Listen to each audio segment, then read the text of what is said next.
Good evening সবাইকে। আবারও the Times of Liza চ্যানেলে সবাইকে স্বাগত জানাই। আজ আবারও নতুন একটা ভ্লগ নিয়ে চলে এলাম তোমাদের সাথে। এখন ঘড়ির কাঁটায় প্রায় 7টার মতো বাজে, আর এই সন্ধেবেলায় আমরা গিয়েছিলাম একটুখানি বাজারে কয়েকটা জিনিসপত্র নিয়ে আসতে। এই মাত্রই বাড়ি ফিরলাম এবং আজকের এই ব্লগটাও এখন থেকেই শুরু করছি। জিনিসপত্র বাজার করে নেওয়ার পর সর্বপ্রথম যে কাজটা থেকে থাকে সেটা হচ্ছে জিনিসপত্র মিলিয়ে নেওয়া, সেটা অনলাইন হোক বা অফলাইন। তো আমি কি করি, নিজের মতো করে সবটা আগে মিলিয়ে নিই। এতে কি হয় না, জিনিসপত্রের দাম কতটা এবং ঠিকঠাক জিনিসপত্রের দাম নিয়েছে কিনা এবং প্রত্যেকটা জিনিস দিয়েছে কিনা, সেই সমস্তটা মিলিয়ে নেওয়া কিন্তু একটা বড় কিন্তু ডিউটির মধ্যে পড়ে। আর আমি বলবো প্রত্যেক মানুষকে এটা করা উচিত। এরকম আমার সাথে অনেকবার হয়েছে, হয়তো অনেক জিনিস মিসিং রয়েছে, হয়তো দামটা বেশি নিয়ে নিয়েছে, এরকম আমার সাথে যেহেতু অনেকবার হয়েছে তাই প্রত্যেকবার কিন্তু জিনিসপত্র আসার পর আমি একটু মিলিয়ে নিই।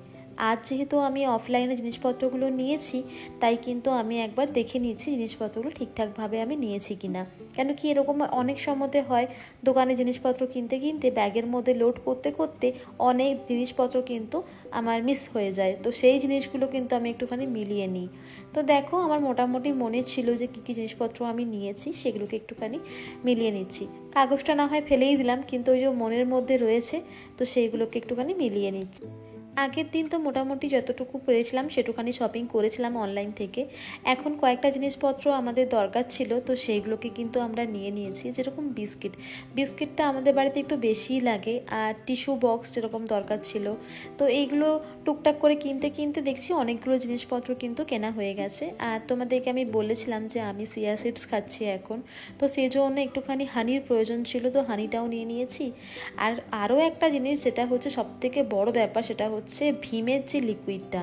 এই ভীমের লিকুইডটা কিন্তু ভীষণই ভালো। এটা যদি এক ঢাকনাও দাও বা হাফ ঢাকনা দাও, তাতেও কিন্তু অনেক সুন্দরভাবে মানে পুরো ফ্লোরটা খুব সুন্দর ক্লিন হয়। তো সেজন্য ভাবছিলাম একটা নিই। এর আগে আমি মিস্টার মাসালটা ইউজ করছি, সত্যি বলতে আমার সেরকম ভালো লাগছে না, তাই ভাবলাম যে একটা ভীম নিয়ে নিই। আর ওটাও প্রায় শেষের মুখে রয়েছে, তো সেজন্যই বিশেষ করে নিয়ে নেওয়া।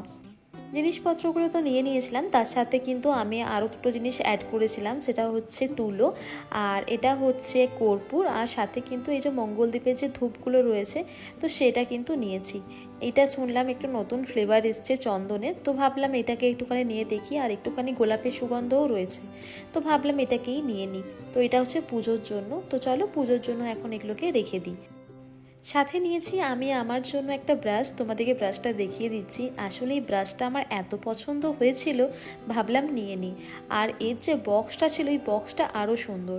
মানে তোমরা যদি কোথাও যাচ্ছ তখন কিন্তু এই ব্রাশটাকে খুব সুন্দরভাবে তোমরা মানে এই বক্সে করেই ক্যারি করতে পারবে। তো সেজন্য কিন্তু আমি এই টুথব্রাশটা নিলাম। আর এমনিতে আমি যেটুখানি জানি যে 3 মাস পর পর ব্রাশ নাকি চেঞ্জ করে দিতে হয়, তো সেই জন্য আমি কি করলাম, একটা ব্রাশ আমি আমার জন্য নিয়ে নিলাম। টিস্যু বক্সটাকে আমি সুন্দর করে নিজের জায়গায় রেখে দিলাম। আর এবার দেখো, আমি কিন্তু এই যে জায়গাটাকে একটুখানি ক্লিন করে নিচ্ছি। আসলে অভিষেককে বলেছিলাম তুমি বিস্কিটগুলোকে একটু ঢেলে দিও, তো ঢেলে তো দিয়েছে, কিন্তু এই যে জায়গাটা একদম নোংরা হয়ে গিয়েছে সেটা আরও ক্লিন করেনি, এখন আমাকেই ক্লিন করতে হবে। তো সেজন্য আমি এখন কিন্তু ক্লিন করে নিচ্ছি। আজকের এই ব্লগটা খুব একটা বেশি বড় হবে না। আসলে সন্ধ্যেবেলার দিকে আজ আর আমার সেরকম করার কিছুই নেই, যেটুখানি আমি করছি সেটুখানিই আমার আজকে কাজ ছিল।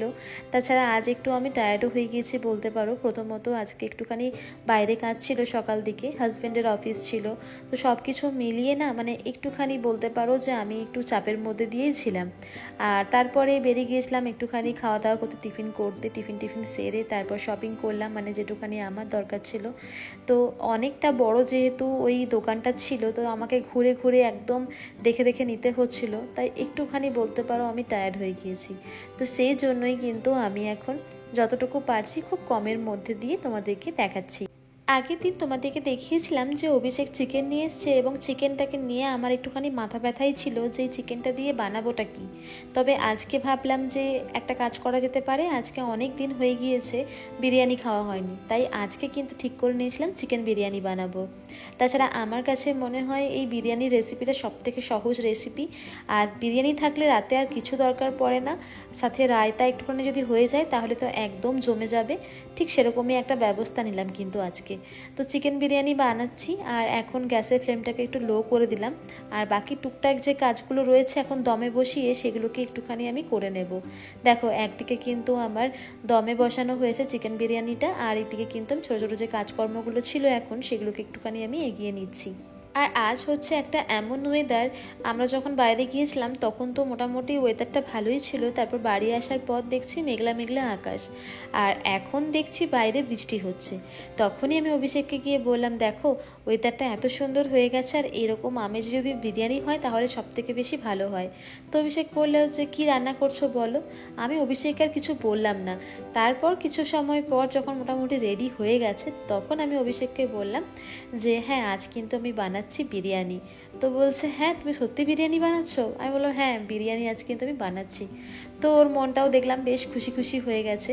আর আজকে এরকম সুন্দর ওয়েদার যখন কেউ শুনবে বিরিয়ানি বানানো হচ্ছে তখন কিন্তু যে কেউ মানে একটু খুশি খুশি হয়েই যাবে।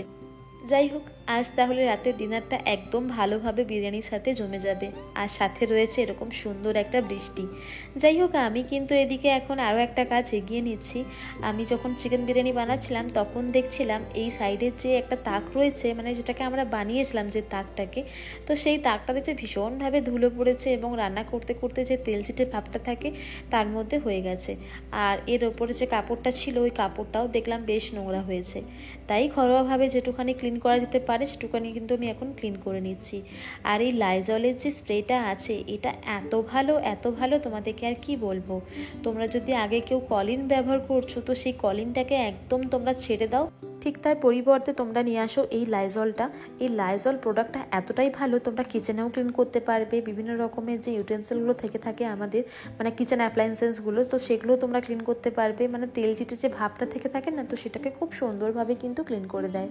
ইভেন কাঁচের যে জিনিসপত্র হয়ে থাকে বা আয়না জাতীয় জিনিসগুলো হয়ে থাকে সেগুলো খুব সুন্দরভাবে ক্লিন হয়ে যায়।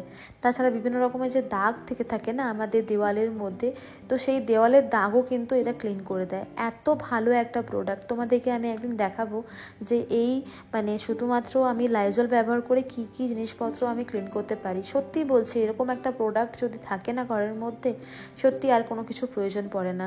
তো যাই হোক, আমি এখন বাকি জিনিসপত্রগুলোকে সুন্দর করে একটুখানি গুছিয়ে নিই। যেমন এইগুলো আমি একটু হাতে হাতে করে নিলে কি হয় বলো তো, কিচেনটা একদম পরিষ্কার এবং পরিচ্ছন্ন থেকে থাকবে। এদিকে অভিষেক বিস্কিটগুলো ঢেলে দিচ্ছে, তো বেশ ভালোই লাগছে। মাঝে মধ্যে যখন টুকটাক করে কাজগুলো করে দেয় না অভিষেক, তখন আমার মনে হয় যে ও কেন করছে, আমার তো কাজটা এগিয়ে দেয় না বরং উল্টে বাড়িয়ে দেয়। কিন্তু পরবর্তী সময়ে মনে হয় যে সত্যি হয়তো কাজটা করে দিছে বলে আমাকে এই কাজটা এখন করতে হচ্ছে না। ঠিক এরকম কিন্তু বিস্কিটের কৌটোগুলো দেখো কত সুন্দরভাবে ভরে দিয়েছে বিস্কিটগুলো। তো এখন আমার সেটাই মনে হচ্ছে, দেখো কাজটা কতটা এগিয়ে দিয়েছে আমার জন্য। এই কাজটাই পরবর্তী সময়ে আমার কাছে মনে হবে যে বাবা বিস্কিট নেই, আবার আমাকে ঢালতে হবে, এরকম একটা অবস্থা। যাই হোক, ও হাতে হাতে এই কাজগুলো করে দেয় বলে আমার কাছে অনেকটা সুবিধাদায়ক হয়ে যায়।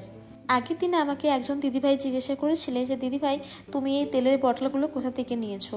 সত্যি বলতে এই তেলের বটলগুলো যেগুলো তোমরা দেখতে পাচ্ছ প্লাস্টিকের, এইগুলো না আমার বিয়ের আগে থেকেই নেওয়া ছিল, তো সেগুলোই এখনও আমি ব্যবহার করছি। সম্ভবত এগুলো অভিষেক অনলাইন থেকেই নিয়েছিল। তো তোমরা ফ্লিপকার্টে বা অ্যামাজনে সার্চ করবে, এরকম তেলের বটল তোমরা কিন্তু দেখতে পেয়ে যাবে।